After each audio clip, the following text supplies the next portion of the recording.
सो hey guys, welcome back. स्वागत है आपका पोकेमॉन अल्टीमेट जेनेसिस के एपिसोड 31 में। वेल एपिसोड में मास्टर टूर्नामेंट का सेकंड सेमीफाइनल देखने को मिलने वाले हैं ऐश और सिंथा के बीच। तो बात करते हैं एकदम डिटेल के साथ इस एपिसोड के बारे में। वीडियो को स्टार्ट करते हैं, लेट्स गेट स्टार्टेड।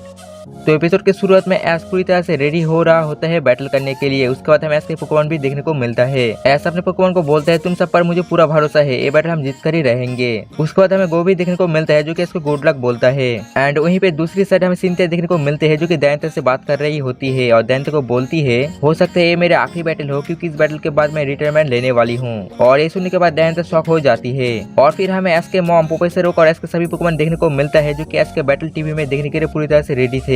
और अब ऐश बैटल फील्ड में आते हैं। अनाउंसर बोलता है अरोरा चैंपियन ऐश कैचम कैंटोनिन के पैलेट टाउन से अब मैदान में आ रहा है। और ऐश का बैटल होने वाले सीनो चैंपियन सिंथा के साथ एंड वो भी मैदान में आ रही है। ऐश और सिंथा बैटल फील्ड में आ जाते हैं बैटल करने के लिए। रेफरी बोलता है ये बैटल 6 वर्सेस 6 की होने वाले है और जो भी ये बैटल को जीतेगा वो फाइनल में जाकर लियोन से बैटल करेगा। और अब बैटल स्टार्ट करो। ऐश अपने पहले पोकेमॉन की तरह ड्रैगनेट को सेंड करते हैं और सिंथा अपने पहले पोकेमॉन की तरह स्पिरिटूम को सेंड करती है। और अब बैटल स्टार्ट होता है। ऐश अपने ड्रैगनेट को ड्रैकोमेटर अटैक यूज करने को बोलता है और सिंथा अपने स्पिरिटूम को सरप्राइजिंग अटैक यूज करने को बोलता है। जैसे ही ड्रैगनेट ड्रैकोमेटर अटैक यूज करने वाले होते हैं उससे पहले ही स्पिरिटूम सरप्राइजिंग अटैक यूज कर देता है जो कि ऐश के ड्रैगनेट को लग जाता है, जिससे ड्रैगनेट नीचे गिर जाते हैं। ये देख के ऐश और पिकाचू शॉक रह जाते हैं, लेकिन ड्रैगनेट बैटल हरा नहीं था। ड्रैगनेट दोबारा बैटल करने के लिए उठ जाते हैं और ड्रैकोमेटर अटैक यूज करते हैं जो कि सिंथा के स्पिरिटूम के ऊपर कोई भी इफेक्ट नहीं होता है। और अब ऐश अपने ड्रैगनेट को ड्रैगन को अटैक यूज करने को बोलता है और सिंथा अपने स्पिरिटूम को हिप्नोसिस अटैक यूज करने को बोलती है जो कि ड्रैगनेट को लग जाते हैं। और अब ड्रैगनेट ड्रैगन को अटैक यूज नहीं कर पाता और नीचे गिर जाते हैं और सो जाते हैं। और सिंथा बोलते हैं ड्रैगनेट का सारे एनर्जी एब्जॉर्ब कर लो। और स्पिरिटूम ऐसा ही करते हैं। सोते हुए ड्रैगनेट का सारे एनर्जी स्पिरिटूम एब्जॉर्ब कर रहा होता है जो कि ऐश और पिकाचू को शॉक कर देता है। और ऐसा 2 बार करने के बाद ड्रैगनेट पोकेमॉन फाइनल डिफीट हो जाते हैं, यानी कि हार जाते हैं। ऐश पूरा ही चौंक जाते हैं और डिसअपॉइंटेड होता है एंड ड्रैगनेट को वापस बुलाते हैं और बोलते हैं कोई बात नहीं ड्रैगनेट, तुमने पूरी कोशिश की बैटल के लिए। और अब ऐश सेकंड पोकेमॉन भेजने ही वाला था, उससे पहले ही सिंथा अपने स्पिरिटूम को वापस बुला लेते हैं और सेकंड पोकेमॉन को भेज देता है। और अब ऐश का सेकंड पोकेमॉन होता है गेंगार और सिंथा के सेकंड पोकेमॉन होते हैं रोजरेट पोकेमॉन। सिंथा अपने रोजरेट को रेजरलीफ अटैक यूज करने को बोलती है और ऐश अपने गेंगार को शैडो बॉल अटैक यूज करने को बोलता है। दोनों पोकेमॉन के बीच बैटल होता है और अब ऐश अपने गेंगार को विलविस अटैक यूज करने को बोलता है और सिंथा अपने रोजरेट को लीफ स्टॉर्म अटैक यूज करने को बोलती है जो कि सीधे जाके गेंगार को लग जाता है, जिससे गेंगार को डैमेज पड़ता है। लेकिन गेंगार का विलविस अटैक रोजरेट को जाके लग जाता है, जिससे रोजरेट पोकेमॉन को सबसे ज्यादा डैमेज पड़ता है। ऐश बोलता है बहुत बढ़िया गेंगार, तुमने बहुत अच्छा काम किया। लेकिन सिंथा अपने रोजरेट को वापस बुला लेती है और एक और पोकेमॉन को भेजता है जो कि दोबारा स्पिरिटूम को भेजती है। ऐश अपने गेंगार को अटैक यूज करने को बोलते हैं और सिंथा स्पिरिटूम को सरप्राइजिंग अटैक दोबारा से यूज करने को बोलती है जो कि जाकर गेंगार को सीधा लग जाता है, जिससे गेंगार को डैमेज पड़ता है और गेंगार नीचे गिर जाते हैं। ऐश बहुत ज्यादा शॉक हो जाते हैं, लेकिन गेंगार अभी हारा नहीं था। वो पूरा कोशिश करते हैं दोबारा खड़े होने के लिए और गेंगार उठ भी जाता है, लेकिन गेंगार दोबारा से नीचे गिर जाता है और डिफीट हो जाते हैं। और इसी तरह ऐश का दूसरा पोकेमॉन भी हार गया है। ऐश काफी ज्यादा निराश हो जाते हैं और अपने गेंगार को पोकेबॉल में वापस बुला लेते हैं। और इसी बीच सिंथा भी अपने स्पिरिटूम को दोबारा से वापस बुला लेती है पोकेबॉल में और अपने नेक्स्ट पोकेमॉन को भेजती है जो कि टोगेकिस होता है।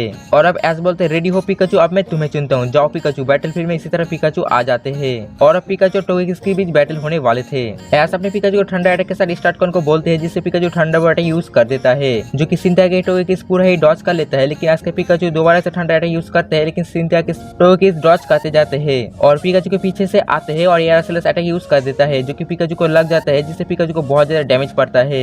मौके का फायदा उठाकर सिंथा अपने टोगेकिस को एक और अटैक यूज करने को बोलता है और ऐसा अपने पिकाचू को ठंडा अटैक यूज करने को बोलता है। पिकाचू ठंडा अटैक यूज करने का कोशिश करता है, लेकिन पिकाचू नहीं कर पाता है, जिससे अटैक लग जाता है पिकाचू को और पिकाचू को बहुत ज्यादा डैमेज पड़ता है और पिकाचू नीचे गिर जाते हैं। उसके बाद दोबारा से सिंथा अपने टोगेकिस को पोकेबॉल में वापस बुला लेती है और एक और पोकेमॉन को भेजता है जो कि गैस्ट्रोडॉन होता है और गैस्ट्रोडॉन पोकेबॉल से बाहर आते ही अटैक कर देता है और ये अटैक ग्राउंड से होता है, जिससे पिकाचू किसी तरह डॉज कर लेता है और ऊपर चले जाते हैं, यानी कि पिकाचू हवा में चले जाते हैं। इसी बीच सिंथा अपने गैस्ट्रोडॉन को स्टोनेज अटैक यूज करने को बोलती है और ऐसा अपने पिकाचू को आयरन टेल अटैक यूज करने को बोलते हैं और बोलते हैं कि स्टोनेज अटैक को काट दो, जो कि पिकाचू ऐसा ही करते हैं। आयरन टेल अटैक यूज करके स्टोनेज को काट देता है और यह स्ट्रेटेजी बनाते हैं और बोलते हैं पिकाचू को आप आयरन टेल अटैक यूज करके सारे रॉक को गैस्ट्रोडॉन के ऊपर फेंक दो और पिकाचू ऐसा ही करते हैं, जो कि सिंथा शॉक हो जाते हैं। एंड उसके बाद फाइनली ऐसा अपने पिकाचू को बोलता है क्विक अटैक यूज करने के लिए, जो कि पिकाचू क्विक अटैक का यूज कर देते हैं गैस्ट्रोडॉन के ऊपर, जिससे गैस्ट्रोडॉन पोकेमॉन हार जाते हैं, यानी कि डिफीट हो जाते हैं, जिससे फाइनली सिंथा का पहला पोकेमॉन हार गया है। और ऐश और पिकाचू काफी खुश होते हैं। सिंथा अपने गैस्ट्रोडॉन को वापस बुलाती है और दोबारा से अपने स्पिरिटूम पोकेमॉन को भेजती है।